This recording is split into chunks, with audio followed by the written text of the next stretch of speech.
Nakama, c'est Marius, j'espère que vous allez bien. Alors aujourd'hui je vous retrouve pour parler du scan 907 de One Piece qui est sorti hier. Un scan de ouf qui nous donne l'hype, qui nous laisse dans l'incompréhension la plus totale à cause de la fin. Oda joue avec nous les amis et c'est pas la première fois. Non seulement Oda est un boss mais en plus il aime jouer avec nos cerveaux, nous faire péter les plombs hein, à longueur de journée, à longueur de semaine, à longueur de mois, à longueur d'année. Il y a beaucoup de choses à dire, j'y passe dans quelques instants, mais je vais bien sûr parler de la première page comme je fais d'habitude. Première page avec Columbus qui quitte son pays avec sa flotte, tout ça, et que son roi est complètement furieux, qu'il envoie des canons sur eux.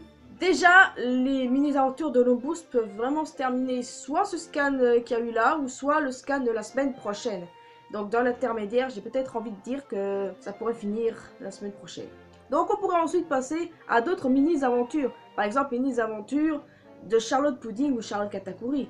Ou passer directement à Crocodile, ou même des requêtes de fans, comme ils faisaient avant de se centrer sur la flotte de Luffy. Wait and see concernant ceci, ou bien une page en couleur peut-être. On verra bien ce que va faire le maître juste après. Maintenant, place au chapitre, les amis. C'est complètement ouf parce que le chapitre a débuté carrément avec Big Mom qui a appelé Kaido. Big Mom qui veut buter Luffy elle-même. Et on apprend que Kaido a une dette envers Big Mom. Une dette à vie d'après elle. Seulement Kaido n'est pas d'accord avec le fait que Big Mom bute Luffy. En effet, il veut lui-même se charger de Luffy. Et que si Big Mom s'approche des terres de Wano Kuni, bah il n'hésiterait pas à la tuer. De Yonko veut la peau de Luffy. Bon, bah c'est sûr, hein. Luffy s'est attiré pas mal d'ennuis et... Mais c'est quand même surprenant parce qu'on apprend que Big Mom et Kaido ont été alliés par le passé. Et c'était surprenant parce que je m'étais pas du tout attendu à ce que les deux soient alliés. Parce que déjà que Kaido appelait Big Mom vieille harpie ou quelque chose du genre, bah je m'étais pas vraiment attendu à ce qu'ils soient alliés. Plutôt qu'ils se détestaient quoi. Bon après, allié ne veut pas vraiment dire ami. Quelle pourrait être cette fameuse dette? Et ben là, à l'heure actuelle, j'en ai aucune idée. Mais peut-être que Big Mom a sauvé la vie de Kaido. Parce que d'abord on est d'accord pour dire que Kaido n'est pas humain, il est appelé la bête la plus forte. Donc à l'occurrence Big Mom a dû utiliser son pouvoir des âmes, pouvoir lui donner une sorte d'immortalité où je n'en sais absolument rien, on verra tout ça. Mais en tout cas c'est une théorie qui est sortie et c'est très intéressant parce que la façon dont elle dit une dette à vie, c'est forcément que c'est un truc de ouf. Alors que Kaido il dit non c'est du passé et qu'il ne veut plus revenir là-dessus. Bon, et puis aussi, connaissant Big Mom, peut-être qu'il s'est passé quelque chose entre elle et Kaido. Oui, je sais, on n'a pas de preuve de ça, et c'est vrai que je pense, bref, voilà, je vais pas vous faire un dessin ni de gestes corrects, et pas corrects à l'occurrence. Mais il y a déjà pas mal de théories qui sont sorties en rapport avec Kaido, qui serait le père des Katakuri, Daifuku et Oden. C'était quand même une théorie qui était déjà sortie avant ce chapitre-là, je dois l'avouer, et elle est ressortie de plus belle, parce qu'à cause du petite ressemblance qu'il y a entre Oden et Kaido, et le fait que Katakuri a une force surhumaine et que Kaido c'est le cas aussi. Donc, oui, on pourrait peut-être en conclure que c'est quand même possible. Mais dans le roman de Ace, on apprend que bien sûr Big Mom et Barbe Blanche sont de la même génération et que Shanks et Kaido sont de la même de leur côté. Après, quand t'es parti de la même génération, c'est pas forcé que t'es le même âge. Par exemple, j'explique, dans la pire génération, là où il y a les 11 Supernova et Barbe Noire, les plus âgés dans l'histoire sont justement Barbe Noire, Beige et Rouge. Donc, tu peux avoir n'importe quel âge pour faire partie d'une génération. Big Mom et Barbe Blanche de la génération de Gold et Roger. Et après la suite, on la connaît. Donc oui, forcément, Kaido est peut-être plus âgé que Shanks. À mon avis, il l'est. Je sais même pas quel âge il pourrait avoir. Mais à l'occurrence, eh bien, je pense qu'il est quand même plus jeune que Big Mom. Et que quand même qu'il soit le père d'un des enfants de Big Mom, ce n'est pas à négliger quand même non plus. Même si personnellement, je doute qu'il soit le père de Katakuri et des deux autres. C'est quand même un sérieux doute. Bref, du coup, est-ce qu'on va avoir deux empereurs à Wano Kuni? Oh shit! Honnêtement, je ne préfère pas. À Wano Kuni, le seul antagoniste empereur qui doit y avoir, c'est Kaido. Big Mom peut arriver après si ça lui chante, mais qu'elle ne vienne pas maintenant. Parce que les Mugiwara, là, ils sont vraiment morts par contre. Et puis on s'est tapé Big Mom tout le long avec sa course au gâteau pendant l'arc Cake, donc non merci de la revoir juste après. Encore une fois, faire une course après les Mugiwara. Là, sûrement pas. Ça, je dis non. Là, carrément non, parce que si on doit revoir Big Mom, c'est Alba, simplement. Et pas avant. Et puis apparemment elle veut récupérer la copie du poneglyph que Brook a fait, puisque justement elle dit qu'elle doit récupérer quelque chose. À moins qu'elle fasse allusion à Zeus, qui est désormais avec les Mugiwara. Ça aussi c'est probable, mais peut-être que c'est plus le poneglyph du coup. Bah après elle s'en fout un peu, puisqu'elle a elle-même le poneglyph, que c'est juste une copie que les autres. Et puis c'est même pas sûr que Brûlé ait dit aux autres que Brook avait fait une copie. Donc... peut-être que c'est Zeus, puisqu'il a l'âme de Big Mom. Bon, next. Bon, cette fois, on est de retour au QG de la marine, où t'as tous les marines qui sont complètement paniqués parce qu'ils ont intercepté l'appel de Big Mom à Kaido. Et ils ont grave peur que les deux puissent se rencontrer et que la seule façon de remédier à ça, c'est d'envoyer des amiraux ou bien les Shichibukai. Bref, déjà les Shichibukai, ils en auront plus besoin, à ce qui paraît. Mais bon, ils ont l'impression que c'est une sorte de piège pour eux. Mais bon, ça m'étonnerait quand même toujours que Big Mom et Kaido se rencontrent. Peut-être à la fin de l'arc Wano. Bref, ça dépend. À moins que Kaido meure durant cet arc. Par ailleurs, Kizaru, qui fait son comeback, demande à Sakazuki s'il doit aller à Wano Kuni lui-même. Ce que, justement, l'amiral en chef refuse. Parce qu'il ne connaît pas assez les forces militaires du pays de Wano, autrement dit, les samouraïs. Ce n'est pas pour rien que les samouraïs ont refusé d'être affiliés au gouvernement mondial. Ils dépendent d'eux-mêmes et de personne. Et je pense que vraiment, les samouraïs sont la deuxième armée la plus puissante après les géants d'Elbaf. À mon avis, c'est ça. Et vu qu'on est dans le Nouveau Monde, il y a forcément des armées beaucoup plus puissantes. Donc les guerriers d'Elbaf et en dessous les samouraïs de Wano Kuni. Donc forcément, moi, c'est comme ça que j'interprète les choses. Et puis, que l'arc se déroule avec des amiraux? Non, sûrement pas. J'espère que Kizaru va rester à sa place et obéir aux ordres, et j'espère aussi qu'il n'y aura pas de Fujitora ou de Ryokugu, malgré que j'aime beaucoup les deux. Donc si forcément il doit y avoir des marines, que ce soit genre Smoker ou Tashigi, mais pas les amiraux. Ça par contre, sûrement pas. No way les gars. À Redport, nous retrouvons ce bon vieux Garp qui se fait passer un savon par la vice-amirale Momo Musashi qui lui reproche de ne pas prendre au sérieux la menace des deux empereurs qui planent sur la tête de Luffy. Ça le fait plutôt légèrement rire Garp sur ce côté-là. Momo Musashi est un personnage qui a été dessiné dans les SBS du tome 74. Et les chatons qui est également présent dans ce chapitre ont postulé pour le poste d'amiraux, mais ils n'ont pas été retenus. Ils ont également apparu dans le film Gold. Ils n'étaient pas considérés comme canon étant donné qu'ils ont apparu d'abord dans un film non canon et en plus qu'une a été dessinée en SBS. Mais maintenant ils le sont et c'est tant mieux. Je suis vraiment heureuse qu'ils sont enfin devenus canon à l'histoire. Parce que moi je les ai toujours imaginés canon à l'histoire. Si Oda avait inventé cette histoire du fait que Momo Musashi et Chaton ont postulé pour le poste d'amiraux, c'est forcément parce que c'était vraiment le cas. Alors moi je me suis jamais posé de question du moment qu'on dessine quelqu'un en SBS. Et bien pour moi il est calme. Bref, Ina est également présente. Et elle parle des Rocks qui sont la raison pour laquelle Garp est aujourd'hui considéré comme le héros de la marine. Hein, les Rocks.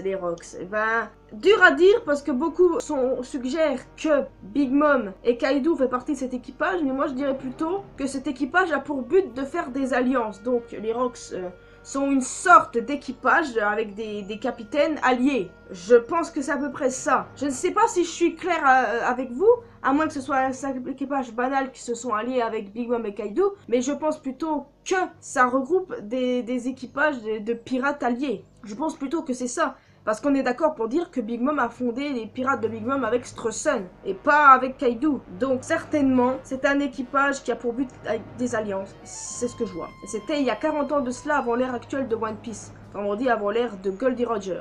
D'ailleurs aussi, je spécule que Garp y a quelque chose dans les blessures de Kaido et je me demande même s'il ne l'aurait pas vaincu aussi. D'ailleurs, Big Mom, je me rappelle que la façon de s'adresser à Luffy sur des hommes poissons, le petit-fils de Garp, la façon dont elle l'a dit, c'est forcément qu'elle avait un passif avec. Ce passif est là, donc l'ancien capitaine chef allié des Rocks a dû probablement se faire déglinguer. Et du coup, ce qui a permis ensuite à Kaido et à Big Mom de repartir sur leur base, de reprendre leur équipage et de devenir des Yonko des mers ultra badass, ultra flippants. D'ailleurs, pour Pirates de Rocks, je sais pas si celui qui est à la tête de tout ça est toujours en vie, donc ça reste à méditer. De retour à la terre sacrée de Marie-Joie, on demande à Astelli de prêter serment devant le trône vacant, trône vide, comme vous voulez, d'où le titre du chapitre. Il est interdit de s'asseoir sur ce trône et il est le symbole de l'égalité de tous les pays.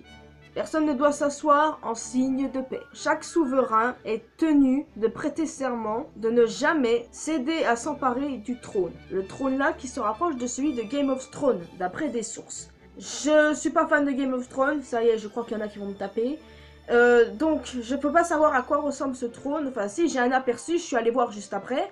Les 20 armes qui sont autour de ce trône datent de 8000 ans. Rapport avec les 20 créateurs du monde qui ont prêté serment ici. Et on apprend aussi que le Golosei est au-dessus de tout le monde, y compris au-dessus des Toriobito. Ça, j'en étais sûr. Ça, j'avais toujours eu ce pressentiment que les Gorosei étaient au-dessus de tout. Même si c'est vrai que quand il y a eu les Toriobito, j'ai vraiment eu des doutes, mais j'ai toujours su qu'ils étaient au-dessus, pour qu'il n'y ait pas qu'un seul roi. Bon, Stelly veut s'emparer du trône, hein, il veut s'asseoir dessus pour devenir le roi du monde, le seul et l'unique. C'est assez comique parce que je pense qu'il va quand même tenter de le faire. Je sais pas s'il va vraiment le faire, mais vu que Marie-Joie est sacrée et forcément s'asseoir sur le trône est sacré aussi, je sais pas ce qui va se passer. Donc Stelly va peut-être se faire décapiter. Quoique ce serait pas plus mal. Même si honnêtement je rêverais d'une altercation entre Stelly et Sabo et que Sabo le déglingue. En tout cas on peut pas passer non plus à côté de la connerie de Stelly. C'est un boulet, on va en entendre encore beaucoup parler juste après de Stelly. Et rien ne l'est le concernant. Bref, maintenant nous passons dans le hall d'accueil, là où il y a de la merde qui est en train de se passer. En effet, cette baltringue de Saint-Charlos veut prendre Shirahoshi pour en faire son animal de compagnie. Vivi et Rebecca ont tenté de s'y opposer, mais on sait très bien que s'en prendre à un Toriobito, et bah c'est égal la destruction du pays, c'est la mort quoi. Mais sinon, Léo et Sai, ils ont pris leur courage à deux mains pour tenter de sauver Shirahoshi. Ils s'en battaient, donc les deux commandants de flotte de Luffy ont voulu agir, mais seulement ils n'ont pas pu agir correctement parce que le CP0 les a arrêtés. Le CP0, Roblushi, Kaku, Stussy et un des mecs en masque. Ah, c'est tellement cool de revoir Kaku et Lucci, oui. Mais bon, d'accord, ok. Lucci qui nous fait des élucubrations sur le statut des Toriobito, comme quoi ils sont des dieux célestes, que leur moindre souhait doit être exaucé. Au secours! Je te déteste, Lucci. Fuck you, Lucci. Fuck you, Kaku. Fuck you, Stussy. Fuck you, le mec au masque. Fuck you, le CP0. Mais il est vrai qu'ils font seulement leur job. Ça, je suis d'accord. Mais Lucci est un putain d'assassin. Mais qu'est-ce qu'il est? Pourquoi est-ce que je craque toujours sur les bad boys? Oui, bah bon, bref. Peu importe. Il mérite une belle mandale parce qu'à l'heure actuelle, s'il se retrouve face à Luffy, je crois qu'il ferait mieux de courir pour sa vie, oui. Mais le fait que Lucci, il ait d'abord fui le gouvernement mondial avec le CP9 à l'époque et qu'il soit devenu un membre du CP0, moi ça me paraît bizarre. Est-ce qu'il n'a pas une idée dans la tête? Bref, je n'en ai aucune idée, c'est pareil pour Kaku. Donc je juge que les autres membres du CP9, pardon, et ben ils n'ont pas suivi Lucci et Kaku. Kaku est le fidèle allié de Lucci, le fidèle ami même. Et les autres, pourtant, je pensais... Quoique, ils ont peut-être un poste, mais je pense pas que tout le monde du CP9 ait suivi Lucci. Bref. Vivi, sinon, elle est outrée de la logique de Lucci. Bon, en même temps, moi aussi, je suis outrée. Par Lucci, voyons. Mais Neptune la remercie, et il veut récupérer sa fille par la force et retourner dans l'océan, ayant une mauvaise image des humains. Ce que Rebecca a dit que les humains ne sont pas comme ça. Les dragons célestes ne sont pas considérés comme des humains, on les considère comme des merdes sur Terre. Voilà comment on doit les considérer, ceux-là. Bon, et puis, hein, Saint-Charlos n'a pas du tout apprécié que Neptune tente de s'opposer à lui, il a demandé à Lucci de le buter. Mais bien sûr, Lucci n'a rien du temps de faire, Saint-Charlos a fermé sa gueule puisqu'il a reçu une mandale dans sa sale gueule de baltringue. Il a vraiment une sale gueule, hein. Malheureusement aussi, du côté... Neptune se lamente un peu sur le fait qu'il pourra pas tenir la promesse à Otohime. C'est quand même un peu triste, mais bon. Le connard de Charlos a volé, comme je vous disais. Et la personne qui lui a foutu un coup de massue dans la gueule n'est nul autre qu'un autre dragon céleste. Bon, j'ai du mal à prononcer son nom, mais je crois que c'est Mjosgar. Bref, je ne sais pas le prononcer. Mais ce dragon céleste-là, on l'a déjà vu auparavant, en effet, il y a 10 ans. Il est venu sur... l'île des hommes poissons, elle a été sauvée par la reine Otohime, et que grâce à elle, il dit être devenu humain, qui s'excuse de la part de Charlos, et qu'il veut aider le royaume Ryugu. C'est quand même ouf! Je n'aurais jamais cru que ce mec-là ait pu changer à ce point. Bon, d'accord, c'est vrai qu'à côté, j'ai un mauvais pressentiment, mais s'il a vraiment changé comme il le prétend, c'est plutôt une bonne nouvelle. Comme quoi, Dragon Céleste pourrait changer s'il voulait. Mais je doute que ça, Charlos, ce gros porc là, puisse changer. Ah, je le déteste autant que par Benoît. Hop. Et d'ailleurs, ce nouveau dragon céleste, enfin il est pas très nouveau, mais bon, j'avais du mal à prononcer son nom, c'est pour ça. En fait, c'est un Don Quichotte. Je suis choquée d'apprendre que c'est un Don Quichotte. Vu qu'il est devenu un véritable humain, c'est bien cool. Donc je suppose qu'il est le cousin de Doffy, à mon avis. Mais j'ai toujours ce mauvais pressentiment derrière concernant ce dragon céleste. Mais j'espère vraiment pour lui qu'il veut vraiment aider le royaume Ryugu, qu'il est vraiment redevenu humain comme il dit. J'espère pour lui, hein. Bon, passons à la dernière partie de ce scan, là où le Gorosei attend quelqu'un. Et ce quelqu'un n'est nul autre que Shanks, le roux Shanks, notre empereur favori. Mais qu'est-ce que tu fous là? C'était ça ma réaction, mais merde, quoi. Quand j'ai lu les spoilers, je me suis dit, mais il veut quoi? Quand j'ai vu l'image leak du scan, j'ai dit, mais il veut quoi? Mais quand j'ai vu le chapitre, mais fuck, qu'est-ce qui se passe? J'en ai absolument aucune idée de ce qu'il fout là, mais il veut leur parler d'un certain pirate. Tout d'abord, des théories sur Shanks Mastermind sont sorties un peu partout. Des Shanks nobles sont sortis aussi également. Shanks Mastermind, j'y crois pas, un gars comme Shanks peut pas être aussi maléfique que ça, ce serait un plot twist énorme, mais quand même pas à ce point-ci, oui. J'espère juste que c'est une blague. Si Shanks est là, c'est forcément pour une autre raison. Je suis quand même choquée, je suis outrée, je sais même pas ce qu'il veut, puisque le Gorosei lui parle comme ça, amicalement. Ça se parle calmement même. Pourquoi a-t-il des raisons de parler gentiment à un pirate? Non, c'est parce que je pense que Shanks est l'homme le plus influent de tout One Piece. Pas parce qu'il est quiconque méchant. Dragon est le criminel le plus dangereux, mais Shanks le roux est l'homme le plus influent du monde de One Piece. Ça doit être ça. Et le certain pirate dont il veut parler, en fait, au départ, je spéculais que c'était forcément Luffy, vu que tout le monde en parle dans les journaux. Mais je pense plutôt que ça pourrait être ce capitaine pirate des Rocks. Pourquoi? Eh ben parce que Garp en parlait il y a quelques instants, enfin plutôt Ina. Et peut-être que ce capitaine pirate allié de Big Mom et Kaido a refait surface et que c'est de lui dont Shanks veut parler. Ça aussi c'est quand même assez probable. Ou il veut parler de Barbe Noire, au choix. Bref, peu importe de qui il veut parler, j'espère pour lui qu'il n'a pas l'intention de trahir Luffy dans le manga. Bon, éventuellement peut-être que quand lui et Luffy se retrouveront, peut-être qu'il y aura une sorte de combat, mais pas combat quoi. Parce que je vois pas Shanks faire ça à son petit protégé. Shanks n'est pas un antagoniste. Je reste choqué, mais qu'est-ce que tu fous là? Oda va nous niquer comme il a fait pour le coup avec le chapeau de paille. Il ne va pas directement nous mettre ce qui se passe avec Shanks. Non, il va passer à autre chose. Je la sens tellement celle-là. Oda, que de mystère. Oda, je te déteste et je t'aime en même temps parce que j'adore ton homme et Dieu que j'aime One Piece. Je cesserai de le crier sur tous les toits. Il est un putain de génie, ce maître. Vraiment un génie de ouf. J'ai hâte de voir la suite, hein, dans le prochain scan d'ailleurs, puisqu'il y en a la semaine prochaine. Si le maître ne la fout pas l'envers, comme d'habitude, eh bien je pense que le prochain scan pourrait passer à autre chose, tout simplement. Mais quoi? Aucune idée. N'est pas le cas Shanks, ni le cas chapeau de paille. Mais en tout cas, si jamais la semaine prochaine, il repasse à un autre truc, avec un autre mystère à la fin, Oda, je saute par la fenêtre. Non!